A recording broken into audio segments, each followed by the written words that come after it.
6월 11일 오후 2시 9분입니다. 정리 18. 아무도 신을 미워할 수 없다. 정명. 우리들 안에 있는 신의 관념은 타당하면서도 완전하다. 제2부 정리 46과 47이 인용되어 있는데, 제2부 정리 46은 각각의 관념이 포함하고 있는 신의 영원하고 무한한 본질의 인식은 타당하고 완전하다. 그것은 이미 설명을 했기 때문에 다시 설명하지는 않겠습니다. 이해가 잘 안된다면 이 부분으로 돌아가서 한번 살펴보실 것을 당부드립니다. 제2부 정리 47은 인간의 정신은 신의 영원하고 무한한 본질에 대한 타당한 인식을 가진다. 거의 같은 내용이죠. 그러므로 우리는 신을 고찰을 하는 한에 있어서 작용한다. 제3부 정리 3은 이 작용한다는 것의 의미를 해설하는 내용입니다.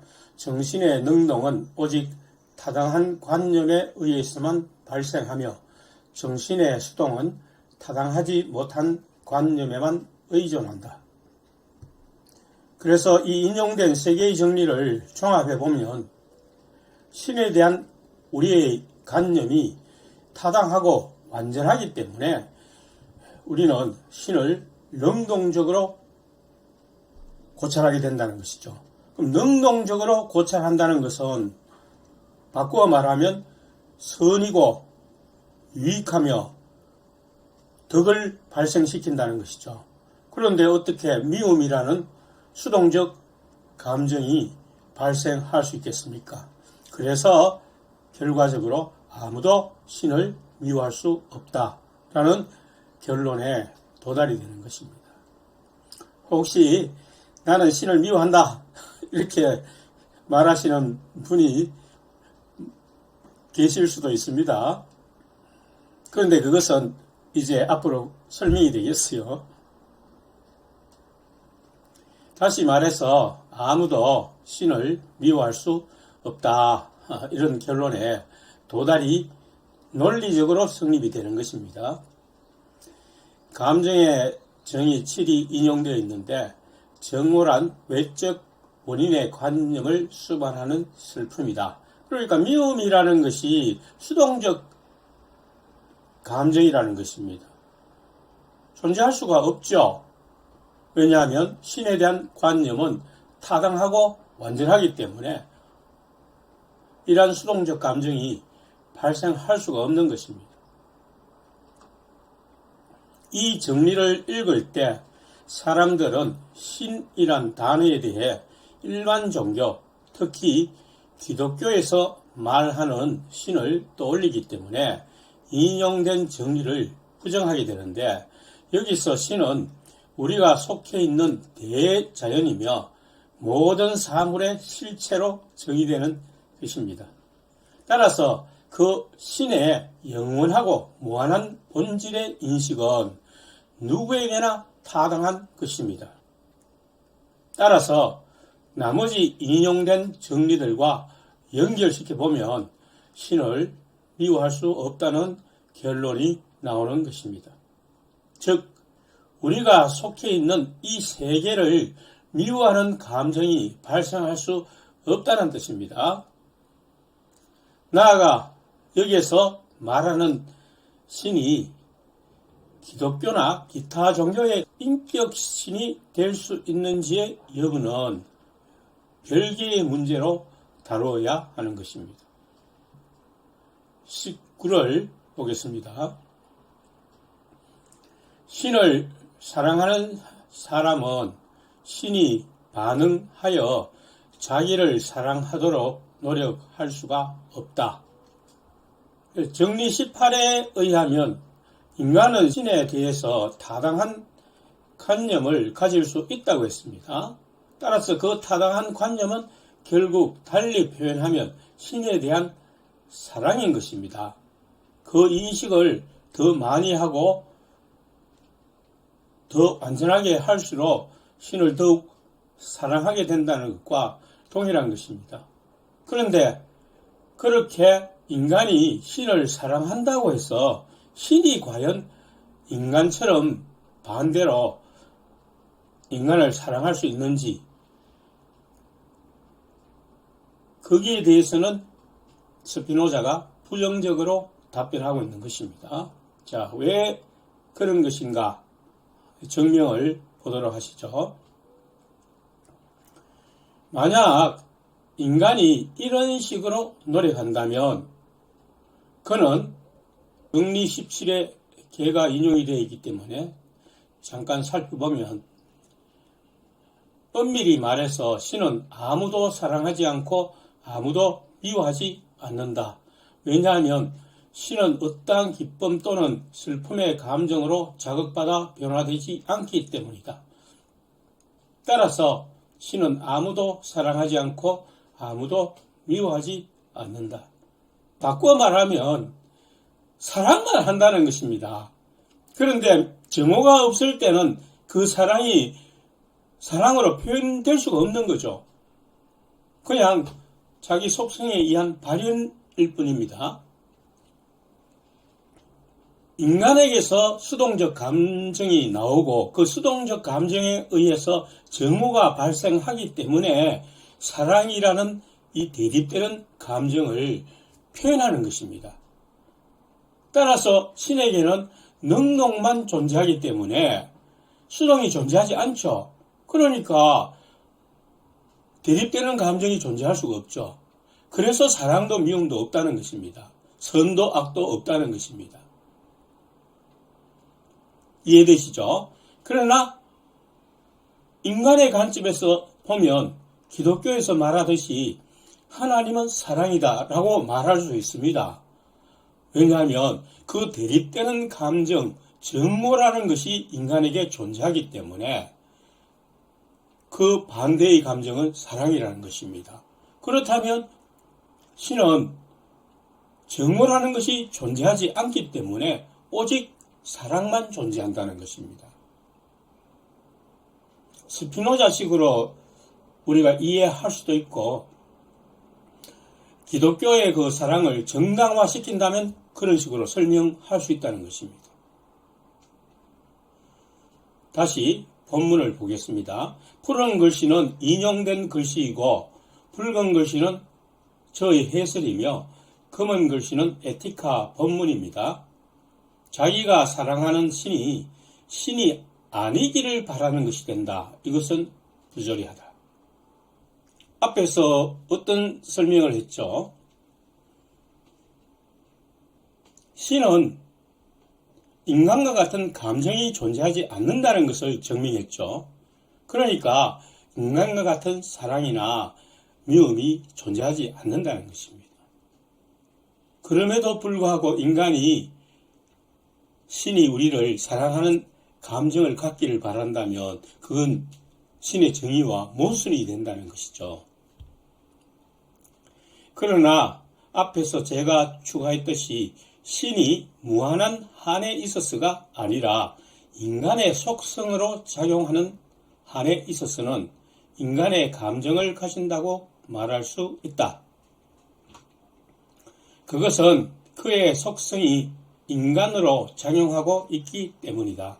즉 인간이 인간을 사랑하는 것이 곧 신의 사랑으로 작용하는 것이다. 이 원리는 기독교의 십자가 희생의 원리에 적용될 수 있습니다. 스피노자의 말대로 하면 신이 인간을 사랑한다는 것을 직접적으로 표현하지 않았다 할지라도 인간인 예수가 십자가를 통해서 인간에게 나타낸 사랑이 신의 사랑의 표현으로 볼 수 있다는 것입니다. 즉 신을 인간의 속성의 관점으로 보는 한, 다시 말해서 신을 인격화시켜서 생각하는 관점에서는 이렇게 예수의 십자가 희생을 신이 인간에 대한 사랑으로 볼 수 있다는 것입니다. 정리 20으로 넘어갑니다. 신에 대한 이 사랑은 질투나 시기의 감정에 의하여 더럽혀질 수 없다. 오히려 보다 많은 사랑들이 이와 같은 사랑의 유대에 의하여 신과 결합되는 것을 우리가 표상함에 따라서 이 사랑은 그만큼 많이 육성된다.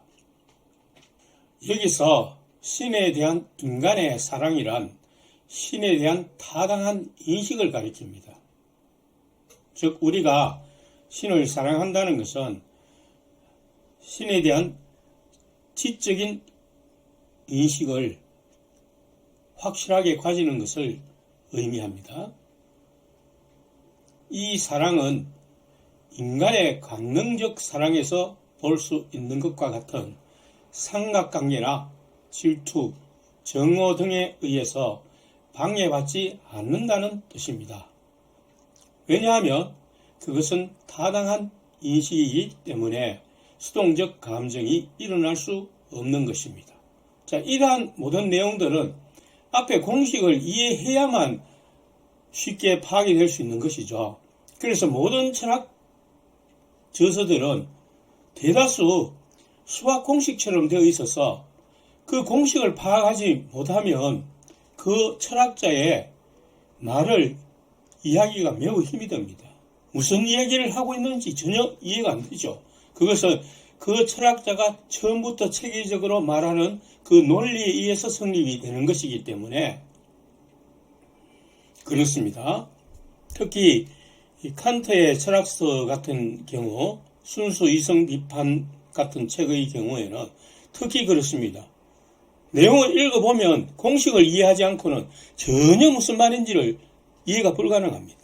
그래서 자꾸 여러 번 읽으면서 이 사람이 무엇을 어떻게 정의하고 있는가, 무엇을 말하려고 하고 있는가를 계속 생각하면서 읽을 때 비로소 조금씩 이해하게 되는 것입니다. 정명, 신에 대한 이 사랑은 우리가 이성의 지령에 따라서 추구할 수 있는 최고의 선이고, 정리 28이 인용되어 있죠. 정신의 최고의 선은 신의 인식이며 정신의 최고의 덕은 신을 인식하는 것이다. 그러니까 중간에 이 말을 보면 도대체 이 사람이 어떤 근거로 이런 얘기를 하는지, 누구의 말처럼 신에 취한 사람이 아닌지 그렇게 생각할 수 있죠. 근데 처음부터 우리가 자세히 읽어보면 이 점을 말하기 위해서 제1부에서 신에 대해서 설명을 해놓은 것입니다. 가장 먼저 신의 본성에 대해서 설명을 하고, 그 다음 인간 정신에 대해서 설명을 하고, 그 다음에 인간 감정에 대해서 설명을 해서 차례대로 내려오면서 그 정의와 공리 그리고 정리들에 의해서 이것들을 점진적으로 증명하면서 결론을 내리고 있는 것입니다. 그래서 스피노자의 철학이 합리주의 철학으로 분류되는 것입니다. 모든 사람에게 공통되며, 즉 신에 대한 사랑은 우리의 이성이 그것을 인식하게 한다는 것입니다. 단순히 감정이 아니고, 수동적 감정이 아니고, 또 다른 사람이 그렇게 말하니까 그런가 보다, 맞을까? 맞을 거야. 이런 식으로 우리가 인식하는 것이 아니고, 우리의 이성의 지도에 따라서, 이성의 인식은 앞에서 어떻게 정의했습니까?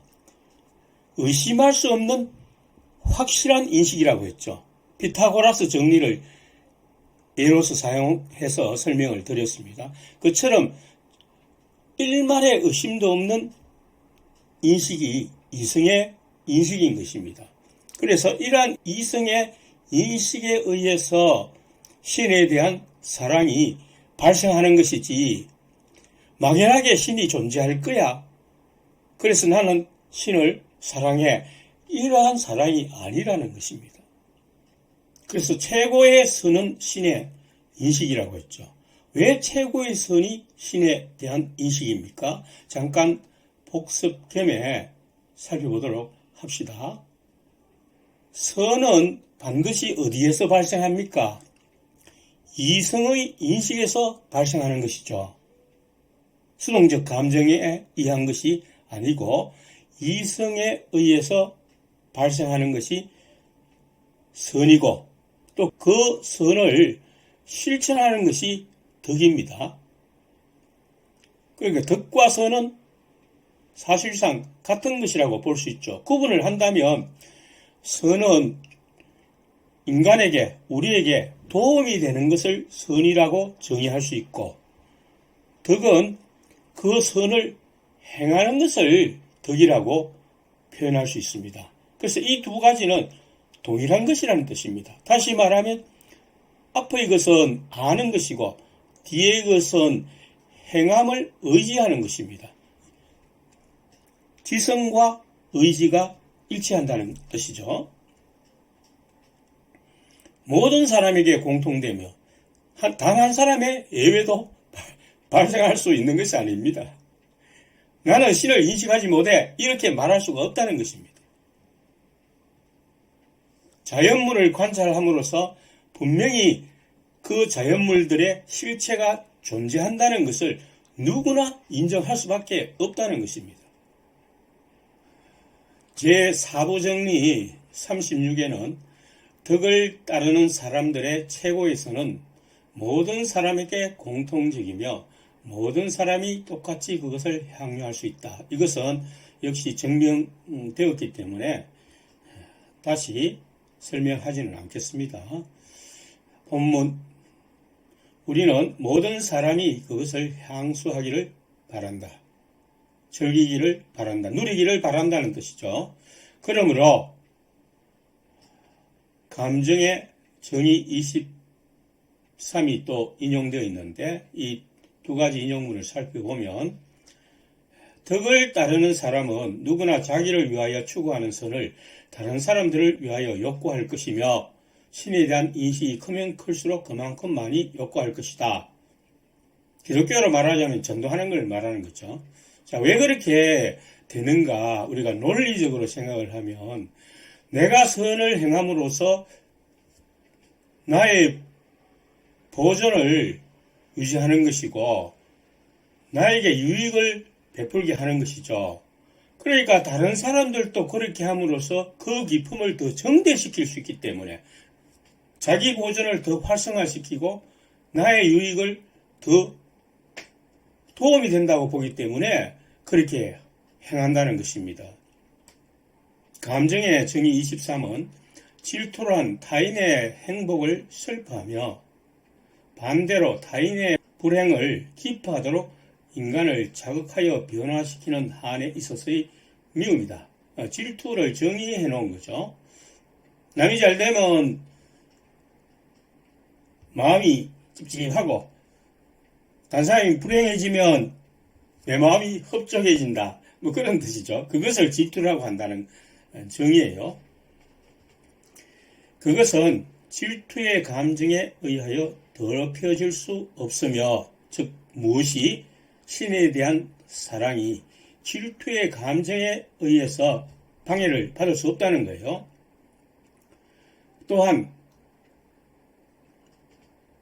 정리 18과 시기의 정의에 의해 또한 시기의 감정에 의해서도 더럽혀질 수 없다. 뭐 시기나 질투나 그건데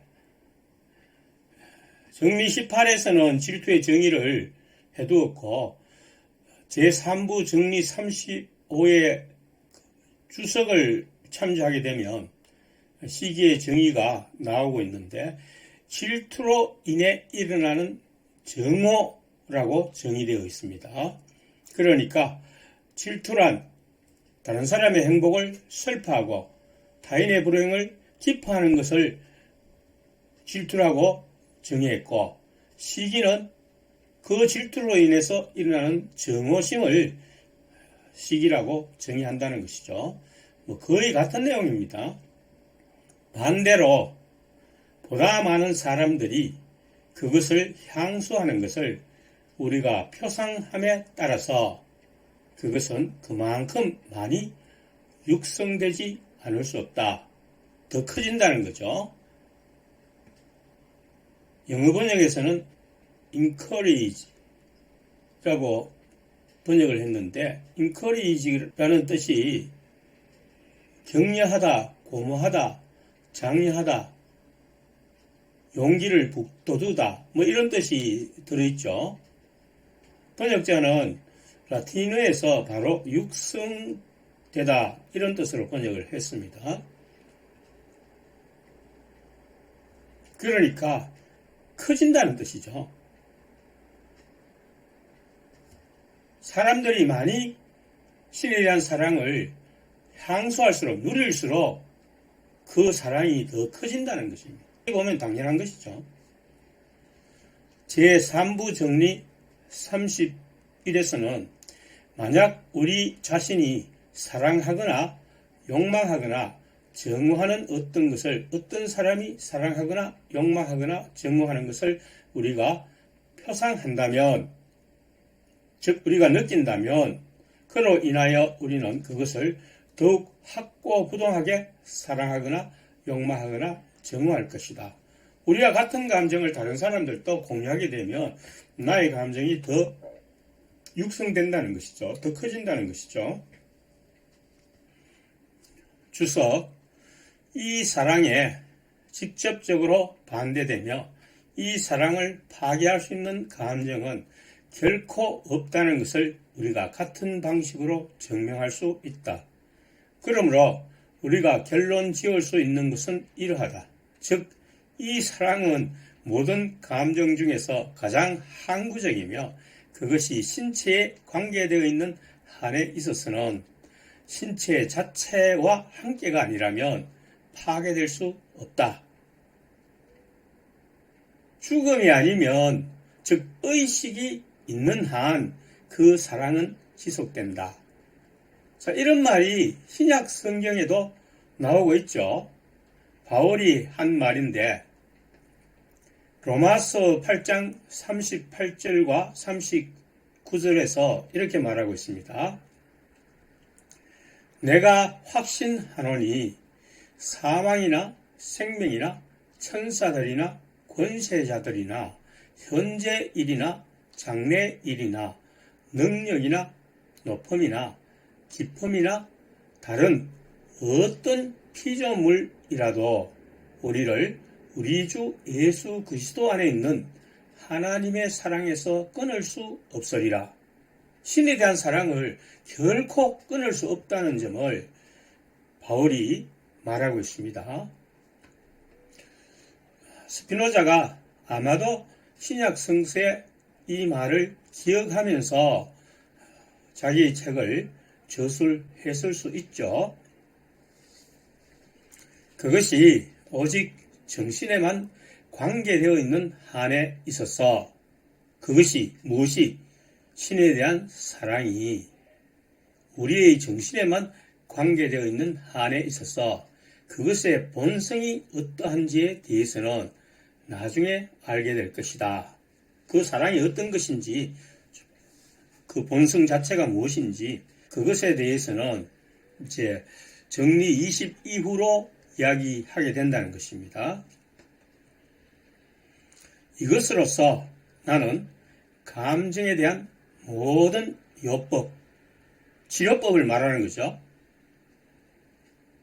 수동적 감정을 가지게 됨으로써 유발되는 모든 악과 해악들, 도움이 되지 않는 것들, 다른 사람을 해롭게 하는 것들, 이런 것들을 제어하기 위해서 필요한 모든 그 치료법, 즉 그 자체로만 고찰된 정신이 감정에 대하여 할 수 있는 모든 것을 총괄적으로 다루었다. 정신이 이런 것을 어떻게 제어할 수 있는지 그것을 다 다루었다는 것입니다.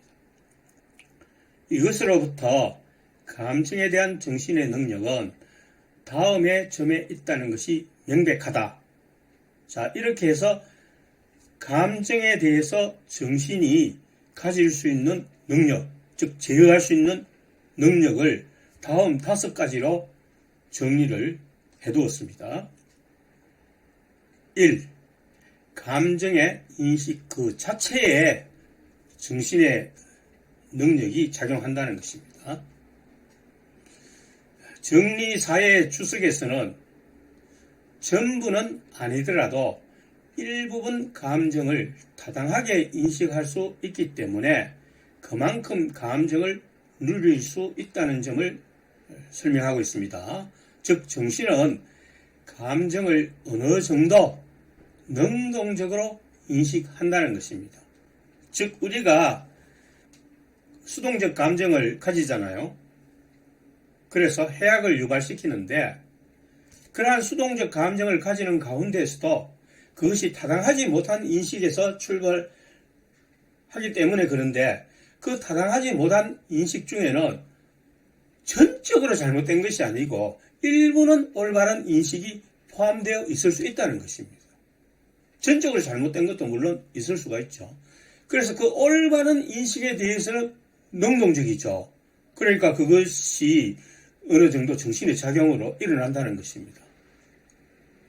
그래서 자기가 어떤 감정을 폭발하면서도 한편으로는 내 이렇게 하면 되겠나 하는 생각이 일부 들 수가 있는 거죠. 그것이 바로 정신의 작용이라는 것입니다. 2. 우리가 혼란되게 표상하는 외부의 원인의 사상에서 감정을 분리하는 것에 정신이 작용한다는 것입니다. 그래서 정리인은 만일 우리의 정서 또는 감정을 외부 원인의 사상으로부터 분리하여 다른 사상과 결합한다면 외부의 원인에 대한 사랑 또는 미움은 이러한 감정들에서 생기는 정신의 동요와 더불어 소멸될 것이다. 해서 제가 어떤 예를 들었습니까? 천국의 예로서 설명을 하였죠. 왜냐하면 어떤 사람이 하나님으로부터 신으로부터 1만 달란트나 되는 빚을 탕감받았는데 돌아와서 100데나리온의 빚을 진 사람에게 닥달하는 것입니다. 돈 내놔라고, 돈을 갚으라고.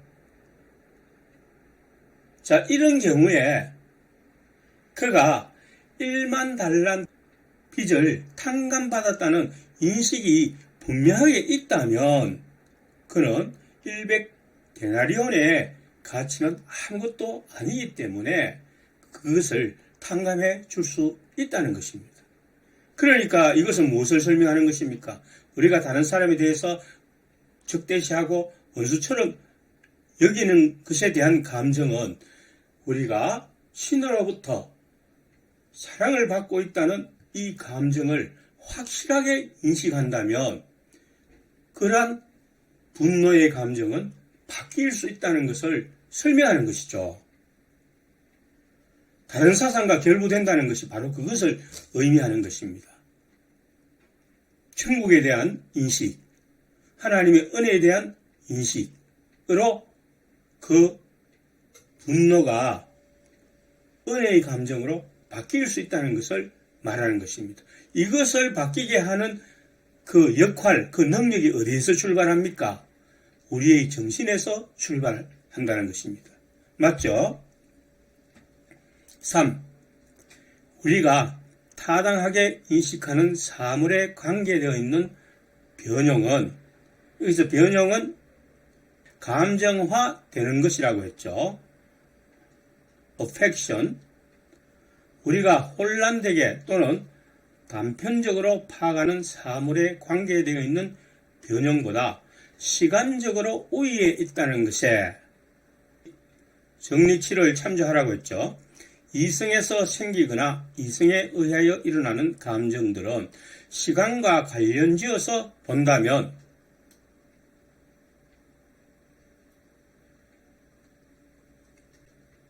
부재라고 생각되는 괴물들에 관한 감정들보다 강력하다 해서 우리가 어떤 강력하다고 생각되는 어떤 수동적 감정이 비록 존재한다 하더라도 시간이 흐름으로써 상황을 정확하게 인식하고 현실적인 것들을 이해할수록 그것은 점점 소멸되어진다는 것입니다. 그래서 시간적으로 우위에 있다는 것은 우리의 이성이 감정보다 수동적 감정보다 더 우위에 있다는 것입니다. 시간이 흐르면 결국 이성으로부터 발생하는 감정이 수동적 감정을 제압하게 된다는 것입니다. 그것이 정신의 능력이라는 것입니다. 4. 사물의 공통적 특성 또는 신의 관계되어 있는 변형을 육성하는 원인이 다수라는 것에 대해서 정신이 작용한다. 그 말이죠. 즉 사물의 공통적 특성이라는 것은 무엇입니까? 신의 속성을 말하는 것이죠. 즉 이종인식인 이성에 의한 인식을 말하는 것입니다. 그래서 어떤 예를 들었습니까? 피타고라스 정리의 예를 들었죠. 모든 직각삼각형에서 공통적으로 가지는 특성이 바로 피타고라스 정리가 되는 거죠. 또는 신의 관계에 있는 변형. 신이 이렇게 사물을 발생시켰구나, 창조했구나 하는 그러한 감정을 사물을 관찰할수록 그 공통적인 속성에서 더 커진다는 것입니다. 그것이 한 개에서 발생하는 것이 아니고 수가 많아지면 많아질수록 더 신에 대한 인식이 커진다는 것에 대해서 정신이 작용을 하고 있다는 것입니다. 우리의 정신, 우리의 정신이 가지고 있는 그 이성이 작용하고 있다는 것입니다. 정리 9와 11을 참조하라고 했죠. 똑같은 크기의 감정이라면 관련된 원인이 많을수록 덜 해롭다. 자, 이 부분은 좀 정리가 잘못된 것이라고 제가 판단을 했는데, 글쎄 확실히는 저도 잘 모르기 때문에 그냥 보류하고 넘어가겠습니다. 정리 11. 관련된 사물이 많은 이미지일수록 더 자주 떠오른다. 그래서 어떤 예를 들었습니까? 정리 11과 관련. 돈에 대한 그 예를 들었죠. 돈이 굉장히 많은 사물과 관련이 되어 있죠. 그래서 대중들은 돈에 대한 이미지를 가장 자주 떠올리게 되는 것입니다. 자, 이러한 일들에 대해서 정신이 그 역할을 한다는 것입니다. 마지막으로 정신이 자기의 감정들을 질서 있게 정리하고 그것들을 서로 연결할 수 있는 그 질서에, 그래서 우리 정신이 할 수 있는 그 역할 중에서 마지막으로 이제 여러 가지 감정들을 우리 정신 안에 이렇게 질서 있게 정리하는 역할을 할 수 있다는 거죠. 분노, 용서, 이해, 사랑 이런 것들에 대해서 우리가 우리의 정신 안에 어떤 비중을 차지할 수 있도록 이렇게 정리하는 역할을 정신이 하고 있다는 것입니다. 정리 10의 주석은 정신이 감정들을 질서 있게 정리하고 그것들을 서로 연결할 수 있는 능력이 있다는 것을 설명하는 것입니다. 인용된 정리들 중에서 정리 10의 주석은 그것을 설명하고 있고, 정리 12에서는 사물의 심상은 어떤 심상보다 우리가 뚜렷하고 명확하게 인식하는 것에 관한 심상과 보다 쉽게 결합된다. 정리 12는 뚜렷하고 명확하게 인식하는 것이란 타당한 관념이죠. 그러니까 우리 인간이 분명하게 어떤 알고 있는 그 원리나 규칙에 의해서 사물의 심상을 고찰하게 된다는 것입니다. 그 역할을 정신이 하는 것이죠. 정리 13. 심상은 보다 많은 다른 심상들과 결합되어 있음에 따라서 그만큼 더 자주 활성화된다. 돈 같은 경우 돈의 이미지가 많은 다른 심상들과 결합되어 있잖아요. 그래서 사람들은 돈에 대해서 가장 많이 생각하게 되는 거죠. 정리 14는 정신은 신체의 모든 변형 또는 사물들의 심상들을 신의 관념에 관련시킬 수가 있다. 그렇죠. 모든 것은 신으로부터 출발한 것이니까 역시 우리 신체의 모든 감정화시키는 것이나 또 사물들의 심상을 그 신의 발생으로부터 연결시키도록 우리 정신이 그 작용을 하는 역할을 하고 있다는 것입니다. 이렇게 해서 우리가 정신의 역할 5가지를 쭉 정의를 해보았습니다. 이제 신체가 가지는 수동적 감정과 정신과의 관계에서 일어나는 것을 다 마무리하고 정리를 했습니다. 다시 본문으로 보겠습니다. 그러나 감정에 대한 정신의 이러한 능력을 더 잘 이해하기 위해서는 다음을 주의하는 것이 아주 중요하다. 우리가 한 사람의 감정을 다른 사람의 그것과 비교하여 같은 감정에 한 사람이 다른 사람보다 더 많이 사로잡히는 것을 볼 때, 또는 우리가 동일한 사람의 감정들을 서로 비교하여 그 사람이 하나의 감정으로 인해 다른 감정으로 인해서보다 더 많이 자극받아 변화되고 감동되는 것을 알 때 그 감정을 강렬하다고 말한다. 그러니까 여기에서는 2가지 측면에서 강렬한 감정에 대해서 이야기하고 있죠. 한 가지는 동일한 상황에서 서로 다른 2사람이 서로 다른 감정을 표현한다는 것입니다. 한 사람은 좀 약하게 감정을 표현하고 한 사람은 더 강하게 감정을 표현한다는 것에서 더 강하게 표현하는 감정이 더 강렬한 것이죠. 그리고 동일한 한 사람이라 하더라도 어떤 감정에 대해서 다른 감정을 더 강렬하게 작용시키는 경우가 있다는 것입니다. 자, 그 이유는 각각의 감정의 힘은 우리의 능력과 비교된 외부 원인의 힘에 의하여 한정되기 때문이다. 그러니까 우리가 감정을 표현하는 그 정도가 외부 원인의 힘에 의하여 한정된다. be defined, 정의된다고 했죠. 제한을 받는다, 뭐 그런 뜻인데 원의미는 외부 원인의 힘에 의해서 정의가 되어버리기 때문에 그런 뜻이죠. 그러나 정신의 능력은 인식에 의해서만 한정되는 반면 정신의 능력은 오직 인식하는 것이라고 했죠. 정신의 무능력 또는 수동은 오로지 인식의 결핍에 의해서, 즉 타당하지 못한 관념이 타당하지 못하다고 일컬어지는 것에 의해서 한정된다. 정신의 능력은 사물을 정확하게 인식하는 것이고 스피노자식 표현으로 타당하게 인식하는 것이고, 정신이 무능력하다 또는 수동적이다 하는 것은 그 정확한 인식이 결핍되어 있다는 것이죠. 즉 스피노자식으로 타당하지 못한 관념이라는 것입니다.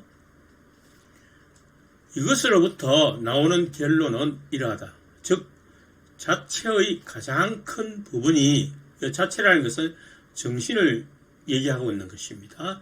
정신 자체의 가장 큰 부분, 가장 큰 영역을 타당하지 못한 관념들로 구성되어 있는 정신은 더 수동적이어서 그러니까 우리의 정신에 타당한 관념이, 즉 정확한 관념이 많이 존재하고 있느냐, 부정확한 관념이 많이 존재하고 있느냐, 어떤 한 가지 상황이나 사물에 대해서도 거기에 따라서 우리가 수동적이냐 능동적이냐 그 정도를 결정하게 된다는 것입니다. 그것이 작용하는 것보다, 즉 능동보다 그것이 작용받는 것에 의해서, 수동에 의해서 더 많이 식별된다. 정확한 관념들이 아니라면, 대부분이 정확한 관념들이 아니라면 더 수동적이 된다는 거죠. 많이 모르니까 다른 사람 말대로 하는 수밖에 더 있는가요? 그런 뜻이에요. 쉽게 말하면 이에 반하여 자체의 가장 큰 부분이 타당한 관념들로 구성되어 있는 정신은 가장 능동적이어서, 그것이 비록 다른 정신과 같이 많은 타당하지 못한 관념들을 가지고 있을지라도 인간의 무능력을 나타내는 타당하지 못한 관념들에 의해서보다 인간의 덕에 속하는 타당한 관념에 의해서 더 많이 식별된다.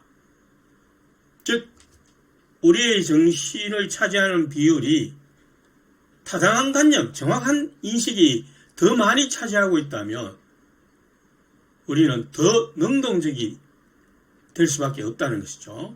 그래서 인간은 선을 행하게 되고 덕 있는 그러한 태도를 나타낼 수 있다는 것입니다. 쉽게 말하면 우리의 정신이 타당한 관념과 타당하지 못한 관념의 비율에 따라서 능동과 수동이 차지하는 비율로 결정이 된다는 그런 말입니다. 또 주의해야 할 다음의 것이 있다. 흔히 마음의 병이라고 말하는데 한국 사람들, 조선 사람들에게는 이것을 한이라고 표현을 하죠.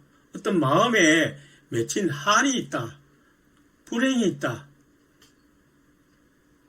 그런 표현은 특히 많은 변화에 종속되는 것이며 많은 변화에 애속된다, 거기에 강제된다, 그 말이죠. 즉 자연의 필연적인 법칙, 사회의 어떤 관행이나 법들에 의해서 예속되기 때문에 그러한 상황이 나타난다는 것입니다. 우리가 결코 완전히 소유할 수 없는 것에 대한 과도한 사랑에서 생긴다. 오를 수 없는 나무를 자꾸 쳐다보고 그것을 자꾸 오르려고 시도하기 때문에 마음에 병이 생긴다는 것입니다. 한이 생긴다는 것입니다. 왜냐하면 아무도 자기가 사랑하지 않는 어떤 대상에 대해서 불안해하거나 걱정하지는 않으며 아예 처음부터 그것을 마음에 두지 않았다면 그렇게 마음에 병이 생길 수가 없다는 것입니다. 그러니까 이 말은 아예 그것을 포기해버리라는 것입니다. 그럼 마음에 병이 안 생기는 거죠. 또한 불법, 의심, 적의 등은 아무도 완전히 소유할 수 없는 대상에 대한 사랑에서만 생기기 때문이다. 그래서 안 되는 것을 억지로 하려고 하다 보니까 범죄를 하게 되는 거죠. 불법적인 일을 하게 되는 것입니다.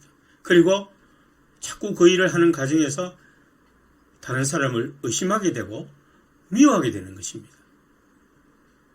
불법을 행하고 다른 사람을 의심하여 적대감을 가지는 것은 못 오를 나무에 대해서 자꾸만 생각하고 무리하게 시도를 행하는 데서 비롯된다는 것입니다. 이것으로부터 우리는 명석판명한 인식이, 분명하고 뚜렷한 인식이, 특히 신에 대한 인식 자체를 기초로 하는 제3종의 인식이 감정에 대하여 무엇을 할 수 있는지를 쉽게 파악한다. 3종 인식은 신에 대한 인식이죠. 신의 인식입니다. 제2부 정리 47의 주석은 사물의 공통적 성질로부터 신의 영원성과 무한성이 파악될 수 있음을 알려줍니다. 성경에서도 그렇게 말하고 있죠. 로마서 1장 20절에 모든 자연물에 나타나는 신의 속성이 있어서 사람들은 결코 핑계하지 못한다고 바울이 말했죠. 그러니까 모든 사람이 타당하게 인식할 수 있다는 것입니다. 자, 이러한 인식이란 즉 이종인식과 삼종인식을 말하는 것이죠. 이성에 의한 인식과 신의 직관적 인식입니다. 수동적인 한에 있어서의 감정들을 절대적으로 제거하지는 않을지라도 왜 절대적으로 제거하지 못합니까? 모든 사물에 대해서 이러한 인식을 갖는 것이 아니죠. 일부만, 인간은 이 자연의 일부이고 또 우리가 보고 관찰하는 것이 일부이기 때문에 일부만 그렇게 인식을 할 수 있으니까 다른 수동적인 감정들이 많이 발생하는데 그러한 수동적인 감정들을 절대적으로 제거하지는 못한다는 것입니다. 그 수동적인 감정들에 대해서 전부 정확한 인식을 가질 수가 없기 때문에 적어도 그 감정들이 정신의 최소 부분을 형성하게끔 한다. 단지 그 역할은 뭡니까? 신에 대한 인식과 이성에 대한 인식이 수동적 감정들을 한쪽으로 몰아가지고 그걸 조그마한 영역을 차지하게 만든다는 것입니다. 그러니까 우리의 정확한 인식이 더 많은 비중을 차지하게 되면 결과적으로 수동적 인식보다는 능동적 인식이 커진다는 것이죠. 정리상은 수동적 감정은 우리가 그것에 대하여 뚜렷하고 명확한 관념을 형성하자마자 수동적이기를 멈춘다 했죠. 그러니까 수동적인 감정의 원인을 정확하게 알아버리면 이게 잘못되었구나 라는 것이 파악되는 순간에 그 감정은 사라지게 된다는 것입니다. 정리사는 어떠한 신체적 변형이든지 그것에 대하여 즉 신체가 나타내는 그 감정화되는 상태 이것을 말하죠. 그것에 대하여 우리가 어떤 뚜렷하고 명확한 개념을 형성할 수 없는 것은 아무것도 없다. 우리의 정신은 감정이 어떠한 상태로 존재하는지를 명확하게 관념을 형성할 수 있다는 것입니다. 이 삼종 인식이 우리의 수동적 감정들이 정신을 차지했던 부분을 최대에서 최소로 변화시키는 역할을 한다는 것이죠. 즉 모도를 나무에 대해서 연연하다가 마음의 병을 유발하는 각종 수동적 감정을 체념시키는 역할을 한다는 것입니다. 그러고 보니까 제가 좋아했던 나훈아의 곰이라는 노래 가사가 생각이 납니다. 그 노래 가사와 같이 자연의 필연적 법칙으로 허망한 꿈으로 체념을 해버린다는 것입니다. 못 오를 나무에 대해서 그렇게 함으로써 우리가 마음의 병을 치유할 수 있다는 것입니다. 또 그것은 우리가 온전히 소유할 수 있는 불변하며 영원한 것에 대한 사랑이 생기게 한다. 이것이 신에 대한 지적인 사랑이죠. 그러므로 이 사랑은 보통의 사랑에서 발견되는 어떠한 결점에 의해서도 더럽혀질 수 없고 오히려 항상 점점 더 커질 수 있으며 정신의 최대 부분을 차지하여 광범위하게 영향을 미칠 수 있다.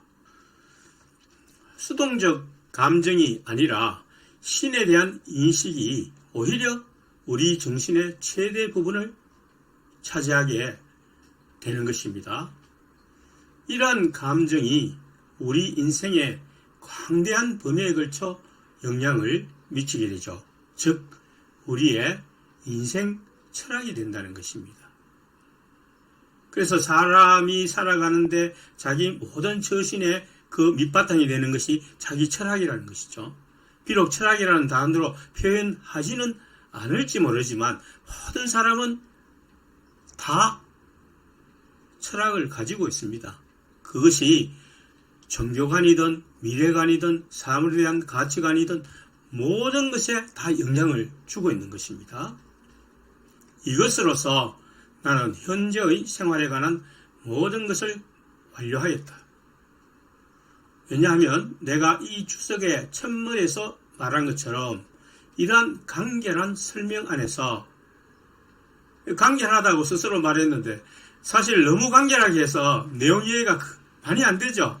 이걸 충분하게 설명하면 아마 거의 1000쪽가량 될 것입니다. 그런데 그것을 300쪽으로 제한했기 때문에 굉장히 이해하기가 어려운 부분이 있는 것입니다. 나는 감정에 대한 모든 요법을 총괄적으로 다루었기 때문이다. 이것을 이 주석의 내용에 동시에 정신 및 그것의 감정들의 정의에 그리고 마지막으로 제3부의 정리 1과 3에 주의하는 사람은 누구라도 쉽게 알 수 있을 것이다. 제3부 정리 1과 3이 나와 있으니까 살펴보면 제3부의 정리 1은 우리의 정신은 어떤 경우에는 작용을 하고 또 어떤 경우에는 작용을 받는다. 즉 능동적인 경우가 있고 수동적인 경우가 있다는 거죠. 어떤 경우입니까? 타당한 관념, 정확하게 인식할 때는 작용을 하고 타당하지 못한 관념일 때는 즉 정확하지 못한 인식이거나 부분적인 인식일 때는 필연적으로 작용을 받는다. 수동이 된다. 제3부의 정리 3도 똑같은 겁니다. 작용한다는 능동으로 표현했고 작용받는다는 수동으로 표현한 것입니다. 그래서 능동은 타당한 관념에 의해서 발생하고 수동은 타당하지 못한 관념에서 발생한다는 점을 말한 것이 정리 3입니다. 그러므로 이제는 신체에 관계없이 정신의 지속에 관한 문제들로 옮겨갈 때이다. 이제는 신체에 나타나는 그 수동적 감정과 관련하여 정신의 역할을 쭉 설명을 했습니다. 정리 20까지. 자, 이제 이것을 마무리했다고 생각하기 때문에 스피노자는 신체에 관계없이 정신의 지속에 관한 문제들, 즉 이것으로서 신체가 나타내는 감정들을 마무리하고 오직 신체와 관계없이 할 수 있는 정신의 역할에 대해서 다룰 것이라고 합니다. 이제 정리 22개가 남아 있어요. 그것을 하면 5부가 마무리됩니다.